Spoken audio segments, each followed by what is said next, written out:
नमस्कार। साल 2020 के आखिरी खबरों की खबर में आपका स्वागत है। और आज इस कार्यक्रम में हम बात कर रहे हैं दिल्ली में अगर एक प्रस्ताव है केजरीवाल सरकार का, लेकिन अगर वो प्रस्ताव मान लिया जाता है तो क्या परिणाम होगा, उसके ऊपर हम चर्चा कर रहे हैं। तो आपको प्रस्ताव के साथ बताएंगे क्या सब्सिडी की भरपाई, जो बड़ा सवाल हम पूछ रहे हैं, क्या सब्सिडी की भरपाई करेगी सरकार शराब से? यह सबसे बड़ा सवाल है। तो पहले तो खबर, शराब की कमाई से क्या चलेगी दिल्ली, क्या है प्रपोजल, हम आपको बता दें। शराब बिक्री के लिए नियमों में ढील के हैं ये संकेत। दिल्ली सरकार की कमेटी ने कुछ सुझाव दिए हैं। शराब पीने की उम्र कम करने का सुझाव है, राजधानी में ड्राई डे कम करने की बात है, जगह जगह शराब बेचने का सुझाव मिला है। और फिलहाल राजधानी में अभी 864 ठेके हैं जहां पर शराब की बिक्री होती है। अब दिल्ली सरकार की ये जो कमिटी है जिसको गठित किया गया था राजस्व बढ़ाने के लिए आबकारी नीति के तहत, उसने क्या सुझाव दिया, आइए आपको वो बताएं। शराब पीने की, उनके सुझाव हैं, शराब पीने की उम्र 25 से घटाकर 21 कर दी जाए। तर्क यह है कि और जगहों पर भी ये हो गया है, लीगल एज वोटिंग की अगर 18 है तो फिर ये क्यों नहीं, इसको भी चेंज कर देना चाहिए। ठेकों के अलावा डिपार्टमेंटल स्टोर पर भी बिके बियर और वाइन, ये एक सुझाव दिया गया है इस कमेटी द्वारा। डिपार्टमेंटल स्टोर पर शराब बिक्री की लाइसेंस प्रक्रिया सरल हो, सुझाव है। बार बार दोहरा रहा हूं, अभी यह लागू नहीं हुआ है, यह सुझाव है अभी। अगला, दिल्ली में सभी 272 म्युनिसिपल वार्डों में 3-3 शराब दुकानें हों। एनडीएमसी क्षेत्र में 24 जगहों पर बेची जाए शराब, यह सब प्रस्ताव का हिस्सा है। इंदिरा गांधी इंटरनेशनल एयरपोर्ट पर 6 शराब की दुकानें हों। साल में सिर्फ 3 ड्राई डे हो, बहुत सारे ड्राई डे ना हो। यह सब है प्रस्ताव। अब अगर साल में 3 ड्राई डे हुए तो उसका मायने क्या होते हैं, आइए आपको वो बता दें। होली, दिवाली, ईद, क्रिसमस, सब पर मिल सकती है शराब। और कौन से वो 3 दिन हैं? गणतंत्र दिवस, स्वतंत्रता दिवस और गांधी जयंती, उस पर पाबंदी रहेगी, क्योंकि अगर आप 3 दिन का नियम लागू करते हैं तो। अब दिल्ली सरकार से हमारे कुछ सवाल हैं जो कि हम प्रतिनिधियों से पूछना भी चाहेंगे, और वो सवाल आपके स्क्रीन पर हैं। अगर ये सुझाव लागू हुए तो, मैं बार बार दोहरा रहा हूं, ये सिर्फ सुझाव में अभी लागू नहीं हुए, अगर लागू हो जाते हैं तो क्या शराब की बिक्री बढ़ाना दिल्ली की सेहत के लिए ठीक होगा? इसका जवाब आप भी जानते हैं और मैं भी। अगला सवाल, बिजली और पानी फ्री कर देने वाली सरकार क्या शराब की बिक्री से भरपाई करेगी अपने राजस्व की? कि एक तरफ आपने सब्सिडी दी और दूसरी तरफ आप इस तरीके से राजस्व बढ़ाने की कोशिश कर रहे हैं। दूसरा सवाल। तीसरा सवाल, कमाई बढ़ाने के लिए शराब से मिलने वाला राजस्व क्या एकमात्र विकल्प है सरकार के पास, और कोई तरीका नहीं है? अगला सवाल, अगर जगह जगह शराब मिलेगी, और यह सबसे महत्वपूर्ण सवाल है, तो क्या क्राइम नहीं बढ़ेगा, और इसकी जिम्मेदारी कौन लेगा दिल्ली की सड़कों पर? तो ये कुछ सवाल हैं जो कि उठने लाजमी हैं। अपराध का ग्राफ अगर चढ़ा तो उसकी जिम्मेदारी किसकी होगी? तो ये कुछ सवाल हैं जो हम पूछना चाह रहे हैं, और अब अपने मेहमानों के पास हम ये सवाल लेकर के जाएंगे। मैं स्वागत करना चाहता हूं राघव चड्ढा, आप विधायक हैं आम आदमी पार्टी के, और अमित खरखड़ी नेता हैं दिल्ली भारतीय जनता पार्टी के, आप भी हमारे साथ जुड़ गए हैं। मैं राघव पहला राइट टू रिप्लाई आपको देना चाहता हूं, और एकदम शुरुआत में ही राघव मैं ये बता दूं और दोबारा दोहरा दूं, ये सिर्फ प्रस्ताव हैं, लागू नहीं हुए हैं। मैं जो सवाल जो पूछे गए इन प्रस्तावों के आधार पर, उस पर आपसे जवाब चाहूंगा। राघव, के आधार पे कोई भी जवाब देना मुझे लगता है बेमानी होगा, ठीक नहीं होगा, क्योंकि अभी जैसा कि आपने 3-4 बार कहा, ये मात्र प्रस्ताव हैं। हर सरकार समय समय पे अपनी राजस्व को किस प्रकार से बढ़ाया जाए उस पे चिंतन करती है, समितियां बिठाती है।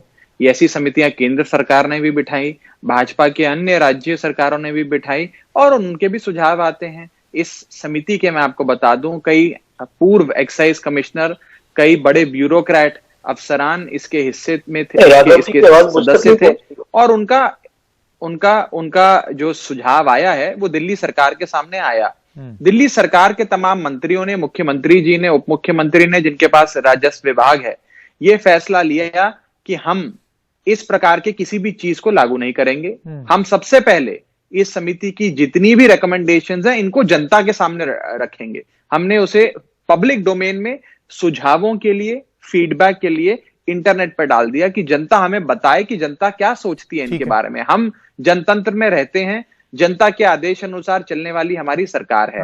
और मैं आपको बताऊं, जो इंटरनेट पे वेबसाइट के माध्यम से हमने रिपोर्ट डाली और जनता से सुझाव मांगे और उसका प्रचार किया कि आप हमें बताएं आप क्या सोचते हैं इस विषय में, उसी के बाद तमाम पत्रकारों को, आपके चैनल को भी ये रिपोर्ट मुहैया हुई और आपको पता लगा कि इस प्रकार की चीजें हो रही हैं। जहां तक इन सुझावों का सवाल है, मैं आपको ये बात स्पष्ट करूं कि इनमें से कई सारी चीजें ऐसी हैं जो पूरे देश भर में लागू हैं। मैं कतई भी ये नहीं कह रहा, और मैं भी बार बार ये कह रहा हूं, ये सुझाव है, ये ना मेरा मत है ना सरकार का मत है, लेकिन क्योंकि एक आपने बहस आज इस चैनल पे रखी है तो मेरा ये फर्ज बनता है कि मैं आपको ये बात अवश्य बताऊं। ये नहीं कह रहा मैं कि इनमें से एक भी चीज लागू होगी हमारे राज्य में, लेकिन अगर आप ड्रिंकिंग एज की बात करें तो ड्रिंकिंग एज दिल्ली के जो पड़ोसी राज्य हैं वहां पर 21 साल है। अब कोई व्यक्ति अगर शराब पीना चाहे, युवा कोई पीना चाहे, तो वो दिल्ली में अगर नहीं मिलती तो वो नोएडा जाकर उसे ले सकता है, उत्तर प्रदेश में जहां भारतीय जनता पार्टी की सरकार है। हमारे देश के 17 से 18 राज्यों में ड्रिंकिंग एज, जो कानूनी ड्रिंकिंग एज है, वो 21 है। और कई 8 राज्य ऐसे हैं या 7 राज्य ऐसे हैं जिसमें कर्नाटक है जो भारतीय जनता पार्टी का है, जिसमें हिमाचल है जो भारतीय जनता पार्टी का है, जिसमें गोवा है जो भारतीय जनता पार्टी का है। वहां 18 है, वहां 21 साल भी उम्र नहीं है शराब पीने की। तो कई प्रकार की अनोमलीज पूरे देश भर में है। बिल्कुल कहने की बात यह है कि जो ब्यूरोक्रेट्स हैं, जो तमाम अफसर हैं, जो इस समिति के सदस्य थे, उन्होंने कई प्रकार के सुझाव। ठीक है, आपने भी सुझाव रखा, लागू करने के हक में हम नहीं है। जब तक राघव चड्ढा का ये कहना है, राघव चड्ढा की आम आदमी पार्टी का ये कहना है, अमित जी के पास में जाना चाहता हूं, नेता है भारतीय जनता पार्टी के। आपने सुन लिया उन्होंने क्या कहा। ये प्रस्ताव है, हम भी दोहरा रहे हैं, प्रस्ताव है, जनता की अदालत में वो ये प्रस्ताव लेकर के गए हैं। जनता अगर इसे नकार देती है तो वो नहीं मानेंगे। लेकिन फर्ज कीजिए अमित जी कि अगर जनता कह दे, ज्यादा से ज्यादा लोग आके कह दें हां खोल दो, तो क्या फिर खोल दिया जाए? क्योंकि इसमें एक तो एज की बात हुई, उसके अलावा जो डिपार्टमेंटल स्टोर में भी बेचने की बात है। आप सोचिए, गली कूचे में अगर शराब का वितरण होगा तो उससे मैं आऊंगा, आपको बिल्कुल मौका दूंगा। आप उसका जवाब भी गलत बता रहे हैं, मैं इसलिए थोड़ा सा आपको बीच में टोक रहा था। उसमें यह कहना है जो रिपोर्ट, अगर मैं आप अगर राघव एक सेकंड, अमित से सवाल था, उसके बाद मैं आपके पास आऊंगा। अमित, देखिए, आम आदमी पार्टी की जो सरकार आई थी वो कॉलेजों के वादों पर, नए स्कूल्स के वादे पर, एजुकेशन सिस्टम के वादों पर आई थी, और आज ये कर रहे हैं बिल्कुल उलट। युवाओं को शराब की लत की तरफ धकेल रहे हैं। डिपार्टमेंटल स्टोर्स में यदि शराब मिलेगी तो जो महिलाएं हैं, जो लड़कियां हैं, उनकी सुरक्षा क्या हाल होने वाला बेहतर जानते हैं। जो छोटे बच्चे हैं, इन्होंने जो स्कूलों के पास शराब की दुकानें खोल दी है, इनके ही पड़ोस के लगते विधानसभा क्षेत्र मालवीय नगर में शराब की दुकान 2 स्कूलों के बिल्कुल बगल में थी। लोग धरना देते रहे, तब जाके मुश्किल से दुकानें बंद हो पाई। द्वारका सेक्टर 3 में बिल्कुल स्कूल के साथ में शराब की दुकानें हैं। यही द्वारका सेक्टर 6 का हाल है। रेजिडेंशियल कॉम्प्लेक्सेस के आसपास इन्होंने शराब की दुकानें खोल दी है, स्कूल के आसपास शराब की दुकानें खोलती है। और जब दिल्ली का क्राइम रेट बढ़ता है तो ये ठीक है, किसी और के सर पे फूटते हैं। आप यदि पड़ोसी राज्यों की तुलना कर रहे हैं तो तुलना इस विषय पे भी कीजिए ना कि वहां और अच्छा क्या हो रहा है।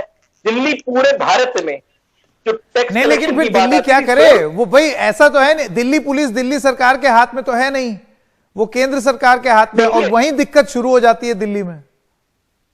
बात केंद्र या दिल्ली सरकार का विषय नहीं है, बात है किस प्रकार से युवाओं को एक शराब की लत की तरफ चलिए, मैं राइट टू रिप्लाई दे दूं। राघव चड्ढा, आपने सुन लिया, बीजेपी का यह कहना है कि आप धीरे धीरे ढकेल रहे हैं। आप हेल्थ, एजुकेशन, इन सब मुद्दों पे आए, पहले कार्यकाल में आपने वो बिल्कुल किया और किया हुआ दिखा भी, लेकिन दूसरे कार्यकाल में अब आप शराब पर आ गए। और राजस्व बढ़ाने का एक सवाल जो मेरा आपसे ये है कि यही एकमात्र तरीका है राजस्व बढ़ाने का?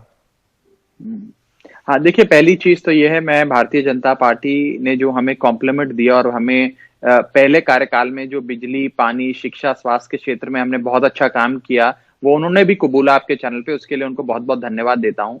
साथ ही साथ ये कहना चाहूंगा कि जहां तक, सुन लीजिए मेरी बात सुन लीजिए। देखिए, जहां तक ऐसे राजनीतिक बयान अगर दिए जाएंगे जो अभी बीजेपी ने दिए, तो फिर मैं भी राजनीतिक बयान दे सकता हूं कि डिपार्टमेंटल स्टोर्स के अंदर सॉफ्ट लिकर, जिसे वाइन और बियर कहा जाता है, वो तो इनके कर्नाटक में बिकती है, इनके गोवा में बिकती है, इनके कई राज्यों में बिकती है जहां इनकी सरकार है। जितनी भी ये सुझाव हैं, ये ऑलमोस्ट सारे सुझाव भाजपा द्वारा शासित राज्यों में लगी है। यहाँ तक कि योगी आदित्यनाथ जी के, सुनिए, क्यों बीच में बोल रहे हैं, ये क्यों बीच में बोल रहे हैं? संकेत जी, मैं, आप देखिए, गलत है, ये गलत है। एक एक करके अमित जी, एक एक करके पहले उनका जवाब सुन लीजिए, फिर मैं आपके पास आऊंगा। इनको थोड़ा समझाएं कि शांत हो जाएं, थोड़ा शांत हो जाएं, इतने उत्तेजित ना हो। देखिए, ऐसा है कि जहां तक भारतीय जनता पार्टी का सवाल है, उत्तर प्रदेश में जहां पर भाजपा की प्रचंड बहुमत की योगी आदित्यनाथ जी की सरकार चल रही है, जहां भाजपा कहती है जहां राम राज्य आ गया है, वहां पर कानूनी उम्र शराब पीने की 21 साल है।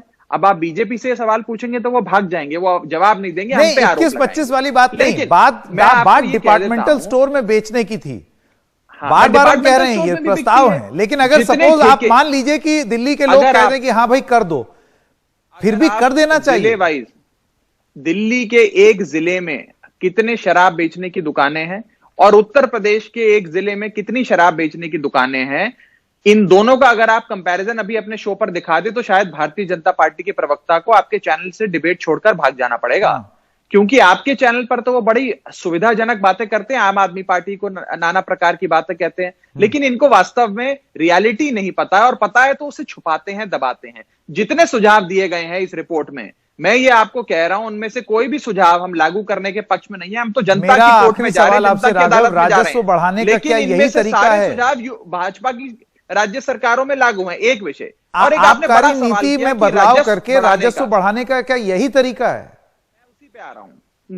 बिल्कुल भी नहीं है, मैं बिल्कुल भी इस पक्ष में नहीं हूं, लेकिन राजस्व बढ़ाने के कई प्रकार के हथकंडे, कई प्रकार की पॉलिसीज, कई प्रकार के मेजर्स दिल्ली सरकार और कोई भी राज्य सरकार अपनाती है।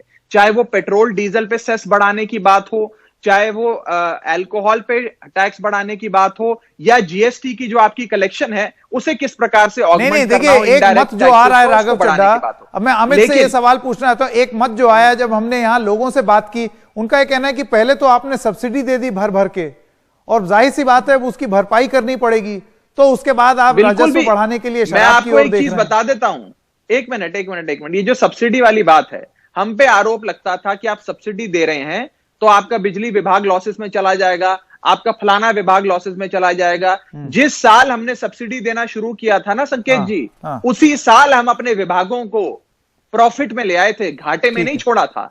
इससे सब्सिडी से जोड़कर भारतीय जनता पार्टी जो प्रोपेगेंडा कर रही है, मैं उसको अमित खड़खड़ी, आप इसका जवाब दे दें जल्दी से, समय खत्म हो रहा है। सुन लीजिए, झूठ बोलो, बार-बार बोलो, जोर से बोलो ताकि वो सच लगने लग जाए। आम आदमी पार्टी की ये नीति बन गई है, ये बार बार यूपी की बात कर रहे हैं। मैं आपको बता दूं कि पूरे देश का जो एक्साइज से टैक्स कलेक्शन होता है, यूपी का हिस्सा केवल 3 रुपए है। मान लो 100 रुपए पूरा देश से कलेक्शन होता है एक्साइज का, यूपी केवल 3 रुपए उस पर टैक्स देता है, और दिल्ली 13.7%। और बता दूं आपको कि जब से 2015 की सरकार आई है, ये कौन सा, क्या आप इस आंकड़े की पुष्टि कर रहे हैं? नहीं, ये कौन सा आंकड़ा है, मैं वो समझना चाहता हूं। डायरेक्ट टैक्सेस के आंकड़े हैं, मैं नहीं कह रहा हूं। Central board of direct taxes के आंकड़े हैं। राघव जी जरा अपने आप को दोस्त कर लीजिए। पूरी तरह प्रामाणिक रूप से कह रहा हूं कि यूपी 3% और दिल्ली 13.7%, और लगातार एक्साइज से रेवेन्यू 2015 से लेकर 2020 तक लगातार बढ़ रहा है, और लगभग 6000 करोड़ रेवेन्यू इस बार 2020 में केवल आपने शराब से लिया है। अब मैं जवाब दे देता हूं। मेरे पास समय खत्म हो गया राघव, मुझे जरा चर्चा के लिए समय खत्म हो गया। आधा मिनट दे दीजिए मुझे, 10 सेकंड में अपनी बात खत्म कर दें। आपको एक जानकारी ये दे दूं कि इस देश के हर राज्य को केंद्र सरकार द्वारा शेयर इन सेंट्रल टैक्सेस मिलता है। दिल्ली सरकार 2 से 3 लाख करोड़ का इनकम टैक्स जमा कराती है भारत सरकार को, लेकिन हमें शेयर इन सेंट्रल टैक्सेस के नाम पर एक फूटी कौड़ी नहीं मिलती। इस कार्यक्रम के माध्यम से मेरे पास समय खत्म हो गया है। खड़खड़ी जी और चड्ढा जी, आप दोनों का बहुत बहुत धन्यवाद। अब ये जनता की अदालत में है ये प्रस्ताव, और दिल्ली ही तय कर ले कि ऐसी नीति चाहिए या नहीं चाहिए। सरकार का यह कहना है कि लोगों की मर्जी के बगैर वो कुछ नहीं करेंगे। क्या है आपकी मर्जी, सोचिए जरूर। एक छोटे से ब्रेक के लिए रुक रहे हैं, अभी हाजिर होते हैं।